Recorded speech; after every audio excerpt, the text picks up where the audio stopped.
Share with me and our listeners how you feel like your professional background and kind of like work life leading up to this point has equipped you to really help guide people through executive coaching.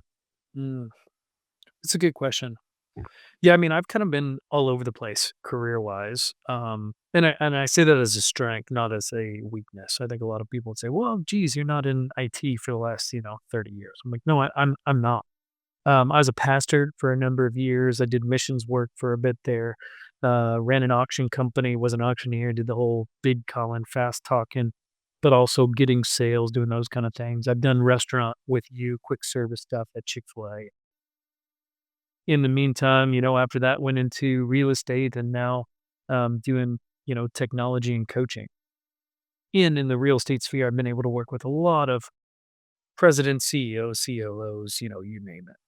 So all of that is an aspect. I mean, that's the professional career path. And I think the diversity in that has been really helpful. A, because I work with a lot of entrepreneurs that are doing 6 billion things. And I'm like, oh, I can relate to that just in terms of the um, different dynamics of my career. But I think that there's also, the interesting twist that you and you know about my story is, I'm in recovery. I got there. I actually went through, I got a divorce in 2018, 2019, and beginning of 2019 there. And along that road, I got into recovery. Got caught in lies, all kinds of stuff that I wasn't comfortable about my sexuality, and dealing with that. We'll call it, which whatever you call it, sexual integrity of, hey, I made some poor choices in this part of my life, and now I'm going to have to come face to face with that. And the best part of that, honestly, was it was a chance to slow down, get honest and current and real about what's really going on. Not what I want everybody to see, but what was going on underneath. And then where do I want to go? Um, and to me, there's a couple things.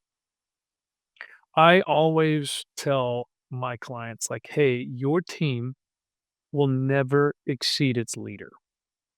And that's holistically, like as a person, who you are, all the facets. Like your team cannot do it. That's why a leader is there.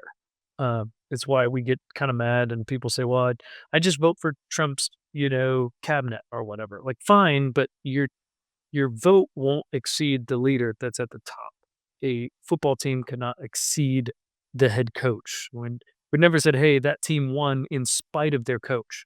That's not a line that we use out there. So for me, that experience actually, and what I went through, and a lot of counseling, coaching, wrestling, anxiety, loss of relationship actually enlightened me to a lot of different things. And I say enlightened, and I hate that phrase. But what it did is it opened up my perspective. It went from small to big.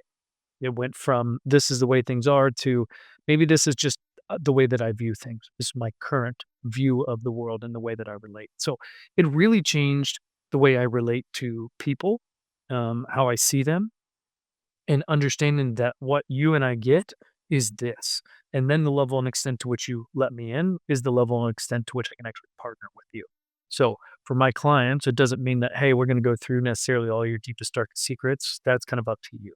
What it means is I'm going to give you the opportunity to be courageous in the things that you may not want to tell your team, the things that you may not feel comfortable with. Uh, you can bring those here, and you're safe. And actually, when we start to get rid of some of those things that we fear, it's amazing what we can actually pick up when we start setting down the fear and start picking up the possibilities for the future.